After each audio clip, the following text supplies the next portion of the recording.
Everyone welcome back to new vlog. तो दोस्तों आज की इस वीडियो में हम आपसे शेयर करेंगे कि हर किसी को लोन लेने की जरूरत कभी भी पड़ सकती है। तो इस वीडियो में हम आपसे जानने वाले हैं, आपसे बताने वाले हैं कि गोल्ड लोन या पर्सनल लोन किस में आपको ज़्यादा फायदा मिलेगा। क्योंकि दोस्तों हम नहीं चाहते कि किसी को भी ऐसा लोन लेने की जरूरत पड़े लाइफ में, लेकिन कुछ अनसर्टेनिटी, कुछ अनिश्चितताएं, वक्त ऐसा आ जाता है कि जिसमें हमें लोन लेने की आवश्यकता पड़ती है। तो लोन लेने के लिए आप पर्सनल लोन लें या गोल्ड लोन लें। जैसे काफ़ी फाइनेंस कॉर्पोरेशन है जो कि गोल्ड पे लोन अच्छा प्रोवाइड करवाती हैं, लेकिन उसके क्या फ़ायदे और नुकसान भी हो सकते हैं, आपको वो भी जानना बहुत ज़रूरी है। तो आज आपको इस वीडियो की हेल्प से हम आपको गोल्ड लोन या पर्सनल लोन लेने की सोच रहे हैं तो आपको किस में ज़्यादा फायदा होगा आपसे शेयर करने वाले हैं। तो दोस्तों कई बार लोग जो है पर्सनल लोन या गोल्ड लोन की मदद से अपनी ज़रूरतों को पूरा करते हैं, लेकिन गोल्ड लोन या पर्सनल लोन के लिए अप्लाई करते वक्त ये जो इन दोनों ऑप्शन को लेकर काफ़ी कंफ्यूज होते हैं कि उनमें किससे ज़्यादा फायदा होगा।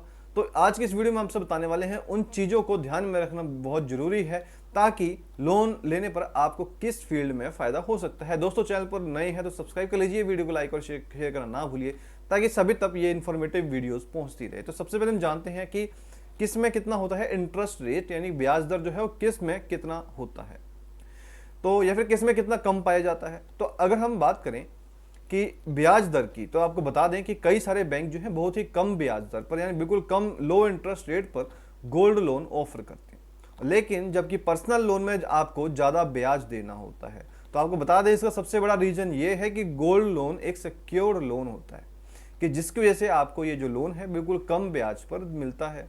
लेकिन सिक्योर्ड लोन वो होता है जिसमें एक लोन लेने वाला व्यक्ति उस लोन में अपनी एक संपत्ति, जैसे कोई प्रॉपर्टी हो गया, गोल्ड, कार या घर हो गया आदि, इन पेपर्स को बैंक में गारंटी के तौर पर जमा कर देता है। और वहीं अगर बात करें कि अगर पर्सनल लोन की, तो वो एक अनसिक्योर्ड लोन है। तो इस कारण से कई बैंक जो हैं ये लोन जो ब्याज दर काफ़ी दर पर देते हैं, यानी कि इस कारण से कई बैंक ये लोन ज़्यादा ब्याज पर देते हैं क्योंकि वहाँ पे अनसिक्योर्ड लोन होता है। और गोल्ड लोन में आपका सिक्योर्ड लोन है क्योंकि आपने ऑब्वियस ही बात है कि कोई प्रॉपर्टी हो गया, कोई आपकी व्हीकल हो गया, एसेट्स हो गया, आपने जब उसको सिक्योर्ड लोन कर दिया तो ऑब्वियसली बात है उस पर इंटरेस्ट रेट कम होगा क्योंकि ऑलरेडी आपने उस प्रॉपर्टी को सिक्योर किया हुआ है।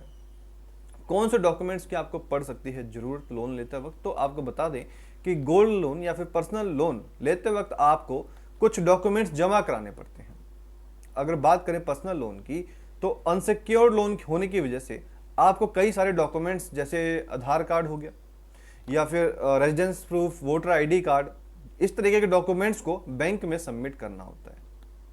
और वहीं गोल्ड लोन के लिए आपको क्या करना है कि पर्सनल लोन के मुकाबले कम डॉक्यूमेंट्री फॉर्म से गुजरना पड़ेगा, यानी कि कम डॉक्यूमेंट्स की जरूरत होगी, कम डॉक्यूमेंट्स को बैंक में सबमिट करना है। गोल्ड लोन लेने के लिए आपको कुछ ही केवल मीन्स की एड्रेस प्रूफ हो गया, आधार कार्ड ही, इतने में सबमिट करके भी आपका काम चल जाएगा। क्योंकि इस लोन को लेने के लिए आपको अपनी प्रॉपर्टी के डॉक्यूमेंट्स को बैंक में गारंटी के तौर पर सबमिट करना होता है। तो वो ऑलरेडी एक वेरी सपोर्टिव डॉक्यूमेंट्स माना जाएगा, तो इसीलिए इसमें जो डॉक्यूमेंट्री प्रोसेस है वो थोड़ा कम है। अब इसकी बात करते हैं कि प्रोसेसिंग फीस कितनी हो सकती है, फिर चाहे वो गोल्ड लोन की बात करें या पर्सनल लोन की। तो आपको उसमें बताना जरूरी है दोस्तों कि पर्सनल लोन की जो प्रोसेसिंग फीस है वो ज़्यादा होती है क्योंकि बैंक इस लोन में किसी भी तरीके की कोई सिक्योरिटी सबमिट नहीं करता है। तो इसीलिए बैंक को आपको पूरे बैकग्राउंड को चेक करना होता है कि भाई कितने लिमिट तक लोन दिया जाए, उसकी कैपेसिटी क्या है, उनका सिविल स्कोर कैसा था, और वो रीपे करने की एबिलिटी में है कि नहीं है, क्या क्या चांसेस हैं, किस जॉब पे स्केल पे, ये सब बातें जो हैं वो एक बैंक को लोन लेते वक्त बिल्कुल ध्यान में रखनी होगी।